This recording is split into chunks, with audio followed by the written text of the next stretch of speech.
Hi, everyone. Thanks so much for being here with us today. My name is Jasmeen Waliany, and I'm a change practitioner at Cognixia. And here with us today, we have Garth Andrus. Thank you so much for joining me today to talk about change management and generative AI. Thanks, Jasmeen. It's great to be here. So far in this series, we've talked about the importance of workforce and workforce analysis as you embark on GenAI, training and upskilling, and the overall importance of the role of organization transformation as a company starts their journey. So I would love to have this conversation around change management and adoption as it relates to digital transformation, especially generative AI. Sounds great.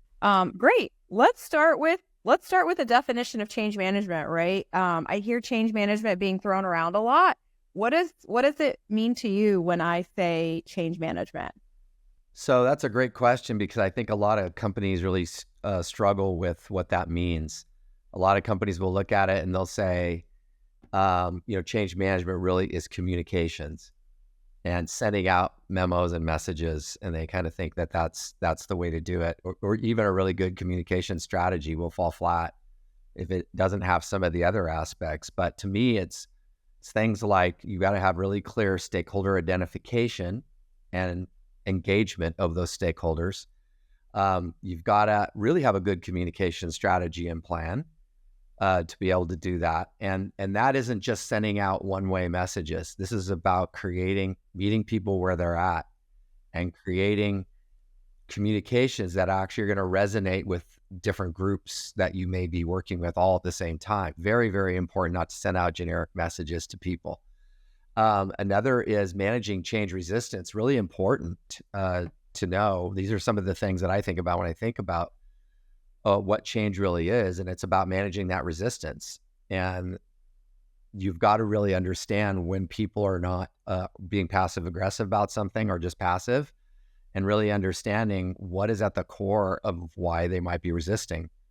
And we could talk more in detail about each one of these, but one more would be training. Do they have the skills to be able to do the things that we need to do to adopt a technology or any other kind of transformation that's happening? And then finally, it's about adoption, user adoption. Are those that are using this new technology able to really adopt it and use it in their day-to-day work? So when I think about what change management really is, it's really kind of all of those things.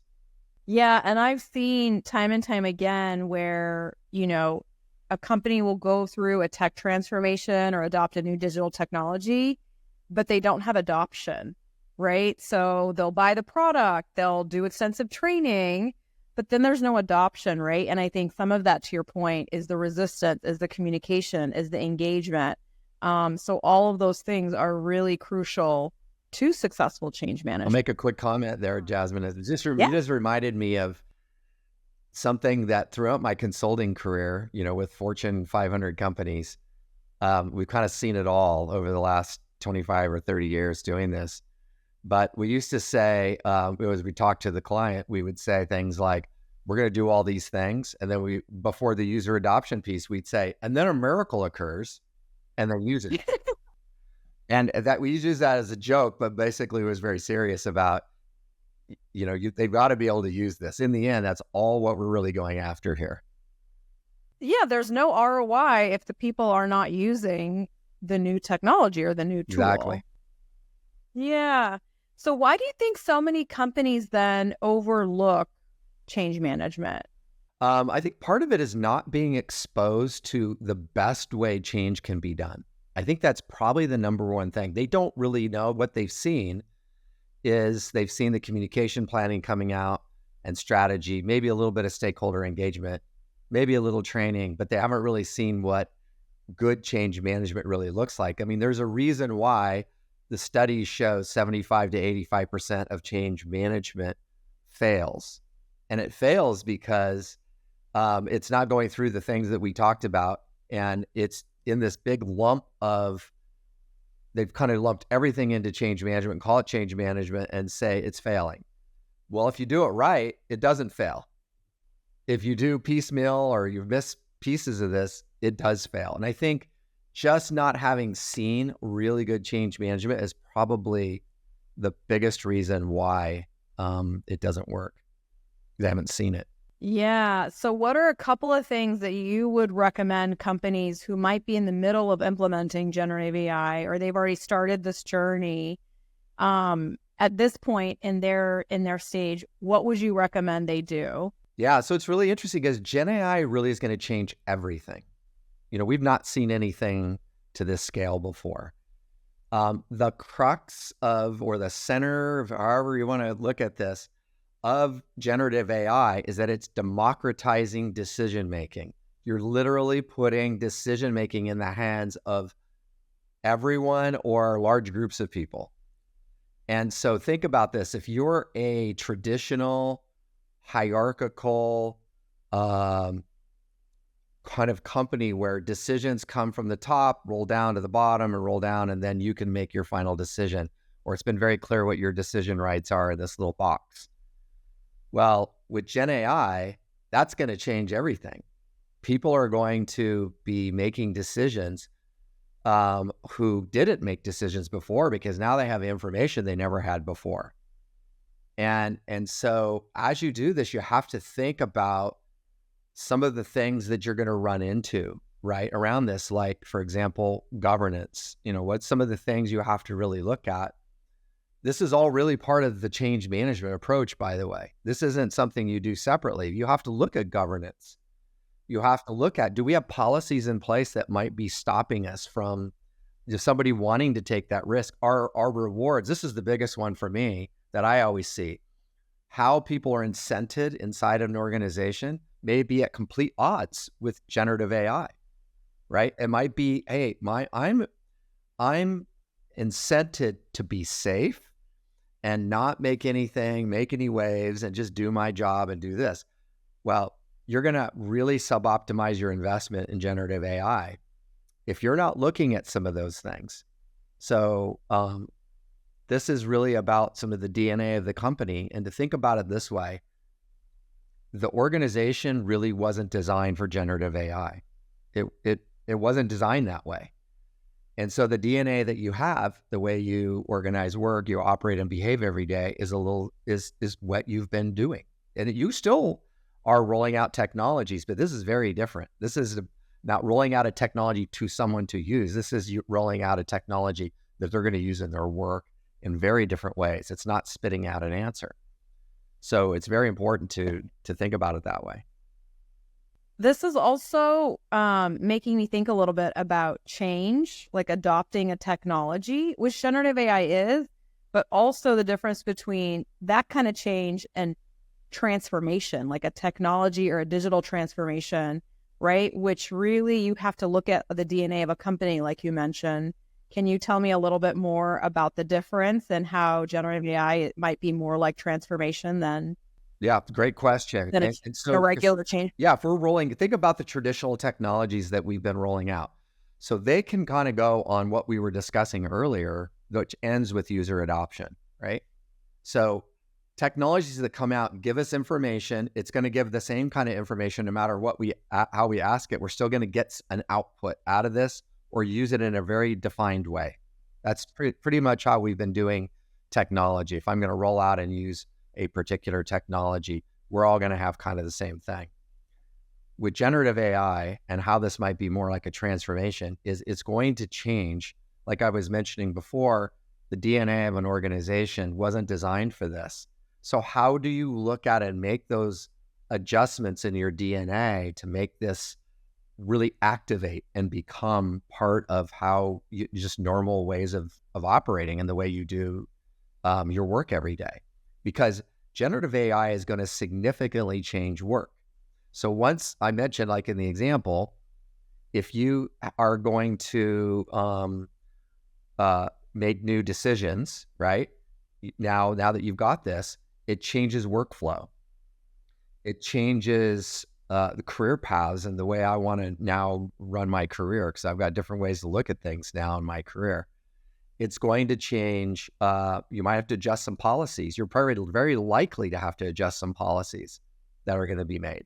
You have to see in the incentives or disincentives are there to actually to use it, or back to our word, adopting. But it really is a transformation. You've got to look at things like if you're a global company, You've got to look at, well, how is this going to be viewed in the culture of, let's say, Germany, which has high level of local laws and approaches and traditions and cultures you have to follow? What if it's in India? What if it's in Mexico? You've got to look at how those things, and that's more of a transformation. You've got to be able to look at and say, how do we adjust our DNA so that we can actually, quote, adopt this technology and make it a part of who we are? Yeah, that's real. That's a lot of real work there. A lot of real work. And it takes, a company and their leadership team holding up a mirror to themselves to really take a look at themselves to see, where am I today and where are we going and what are the things that we need to change? Right. One of the ways we think about this often is what we call blockers and enablers, right? We look at it and say, in the way that your organization is today, if you're going to use DNA, how we do things today, what could get in the way of people adopting and using it in the way we want it to be?